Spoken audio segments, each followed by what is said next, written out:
દાહોદ જિલ્લાના ઝાલોદ મુસ્લિમ સમાજ દ્વારા મહારાષ્ટ્ર ખાતે મહંત રામગીરી મહારાજ દ્વારા મુસ્લિમ સમાજની લાગણી દુભાય તેવા પ્રવચન આપતા તેના વિરુદ્ધમાં ઝાલોદ પ્રાંત અધિકારીને તેમની ધરપકડ કરવામાં આવે તેવી માંગ સાથે આવેદનપત્ર સુપ્રત કરવામાં આવ્યું હતું। દુનિયાનો સૌથી મોટો લોકશાહી ધરાવતા આપણા ભારત દેશમાં વિવિધતામાં એકતાની ખૂબી સાથે દેશમાં દરેક ધર્મ સમાજના લોકોને બંધારણીય હક્કો અને અધિકારો મુજબ પોતાના ધાર્મિક અધિકારોની રક્ષા સાથે દરેકને પોતપોતાના ધર્મનું અનુસરણ કરવાના અને તેની રક્ષા કરવાના બંધારણીય હક અધિકારો પ્રાપ્ત થયેલા છે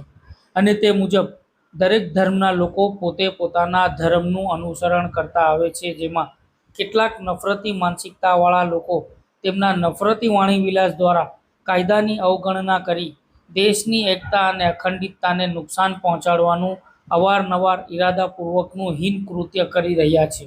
ઇરાદાપૂર્વક દેશની એકતા અને અખંડિતતાને નુકસાન પહોંચાડનાર અને કોમી વૈમનસ્ય ધરાવતા નફરતી લોકોના હીન કૃત્યના ભાગરૂપે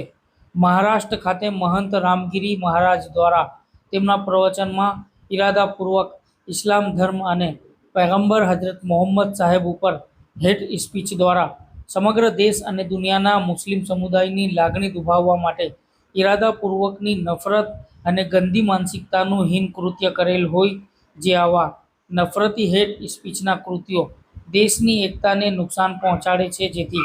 રામગીરી મહારાજના આવા ઇરાદાપૂર્વક નફરતથી કૃત્ય બદલ તેમની સામે કાયદાની જોગવાઈ મુજબ ગુનો નોંધાવવા આદેશ થવા અને આવી માનસિકતાવાળા લોકો ઇરાદાપૂર્વક તેમના વારંવાર ગંદા મનસૂબામાં સફળ ન થાય તે માટે કાયદાની લગામ લગાવવી જરૂરી છે અને પૂરતા તમામ પગલાં લેવા સમસ્ત ઝાલોદ મુસ્લિમ સમાજ દ્વારા આવેદન આપતા સમયે જણાવાયું હતું અને આ રજૂઆતને ઉચ્ચ સ્તરે પહોંચાડી અને તેમની ધરપકડ કરી કાયદેસરની કાર્યવાહી કરે તેવી તમામ મુસ્લિમ સમાજ વતી માંગ પણ કરવામાં આવી હતી।